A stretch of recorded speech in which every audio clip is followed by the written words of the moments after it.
Hello and welcome to the CUFI Weekly. I'm your host, Kasim Hafiz.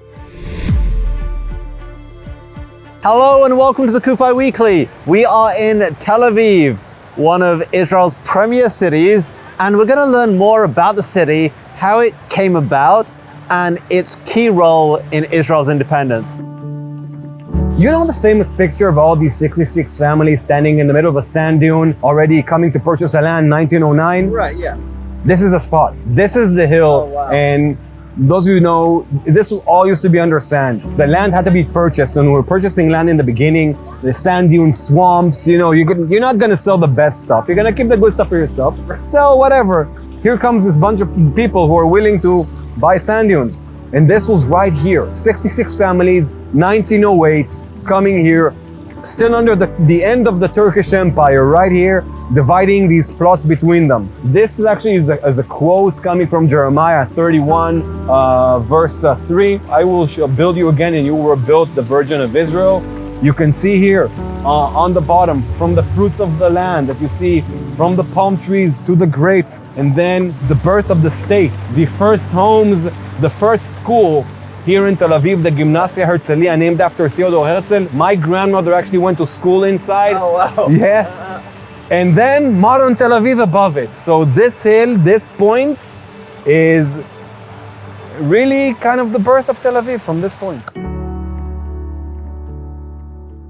We're here on the Rothschild Boulevard. Okay. Yes, Rothschild, Red Shield, the famous family. Yeah. One of the most famous boulevards in Tel Aviv. Yeah. So today, art, food, culture, banks, high-tech, everything is right here. And again, with the spot where Tel Aviv just started from. Yeah. But coming here in this boulevard, there's a very, very famous story. This is our friend, Meir Dizengoff. So this is Meir riding on his mare, and her name is Mira. Okay. Right next to the building that was built on top of his house. When Meir Dizengoff resided here, he hosted the British Minister of Colonial Affairs, our good friend, the British Bulldog, Winston Churchill. Okay. Back in the day, he came to see what the Jews are doing with this new project. The British are here since 1917. Official mandate started in 1920, and they're here to make sure that the local people will build a homeland, and we're talking about putting the promise of the Balfour Declaration to life, the establishment of a Jewish homeland. Right. Okay, so we need to impress the guy.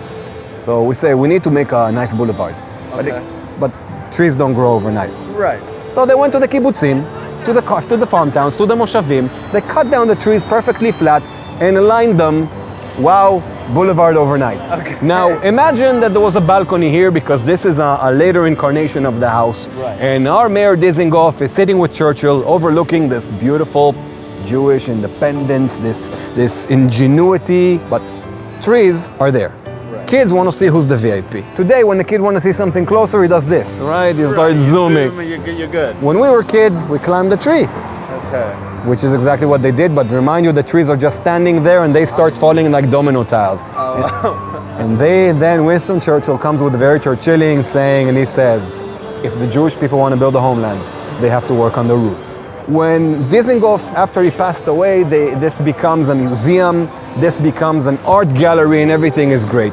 And in the year 1948, the end of the British mandate, David Ben-Gurion decides that we need to declare independence. And this whole area is full of people coming to see the declaration. Wow. And right here, on the 14th of May, it took 30 minutes, between 3:30 and 4, David Ben-Gurion here reads the Declaration of Independence, calls it, and I here establish the Jewish state, the state of Israel. This is where we're established, right here in Dizengoff's old house in the Rothschild Boulevard, and they have to preserve it. And that's why you see it being renovated all these years during COVID. Yeah. Hopefully they'll finish soon, and maybe we'll be able to take you in sometime.